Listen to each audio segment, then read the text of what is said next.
Okay, everybody, this is the third video for week 6. We are in the midst of understanding the parts of the Toulmin argument. So we're on the first PowerPoint on week 6. So going back to slide 2, it just told you the parts of a Toulmin argument. And so far we have looked at claims, which you should be familiar with, qualifiers, which might have been new. Those are a way to help make your claim more reasonable. And then we just looked at reason/evidence. And that is something I just suggested to please pull from your existing classical argument. Do not reinvent the wheel. You have already done that work.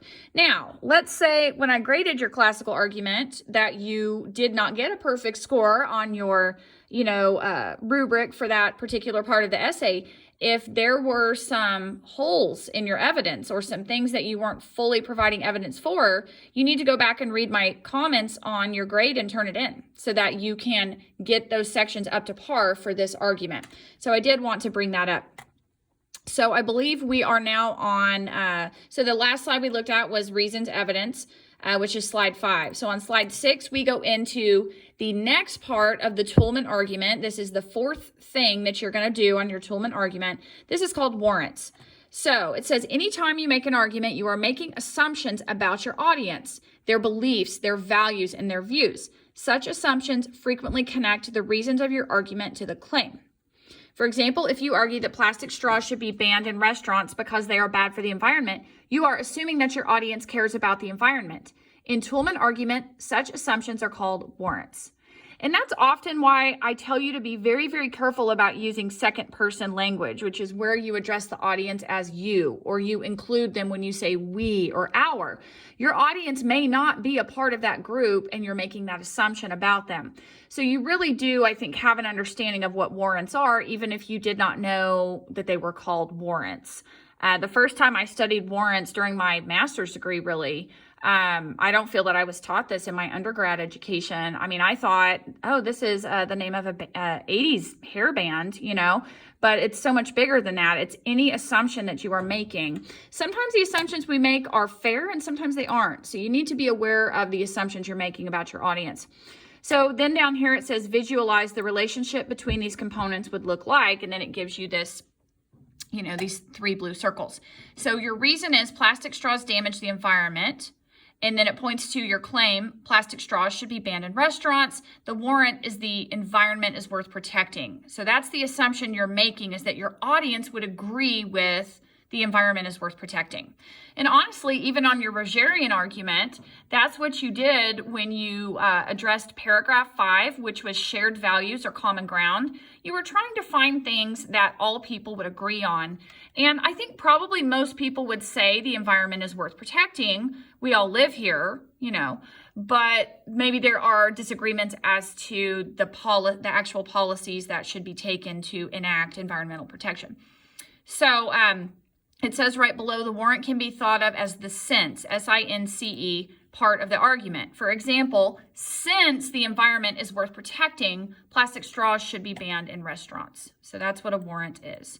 So that will be the fourth thing you do on your Toulmin argument.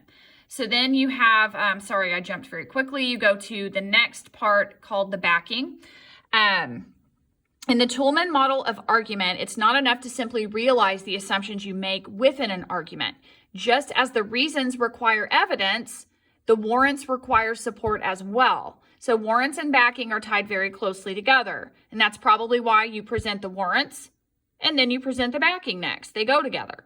So this support is called backing. Let's use the previous example of a warrant.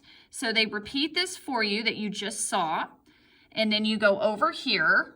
If you were to take a closer look at the warrant, you would see that underlying is additional evidence, and the evidence is called backing.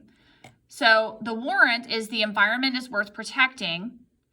The environment is worth protecting because it's essential to our own survival. And, honestly, I think the only people reading your paper are going to be human beings. So it does include everybody, right?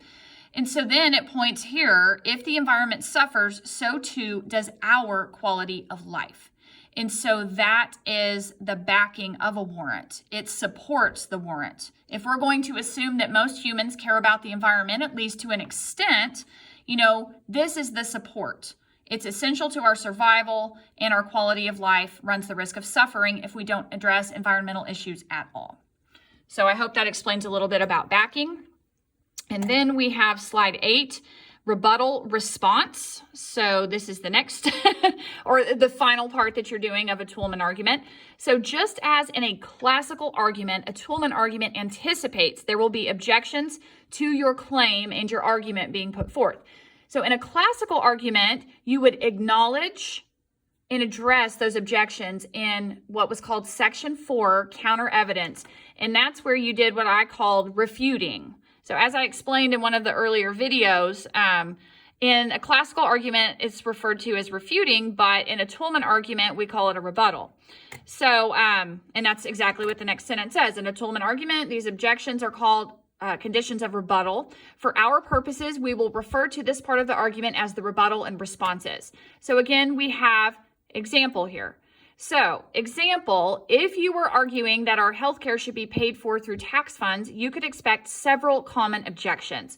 So here you've got to address them just like you did in section 4 of your classical argument.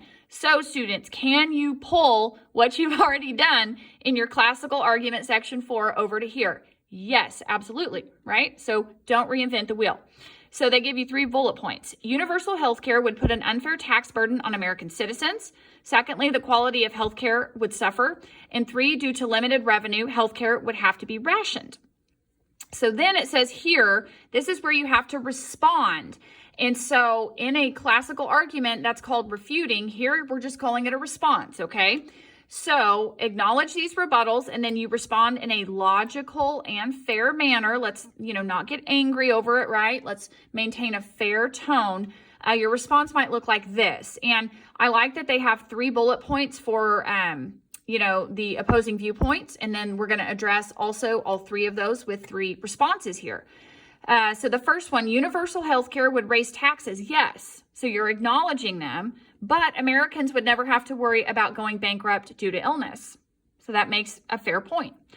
The second one, other nations with universal health care have excellent healthcare systems. Now, you might want to bring in some evidence there, right? Because I've heard people argue the opposite of that.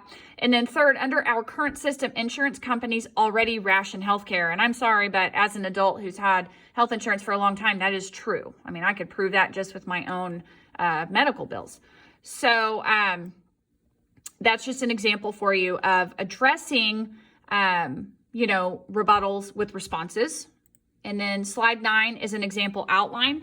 I love this. So the topic is college tuition should be free, and it goes through each part.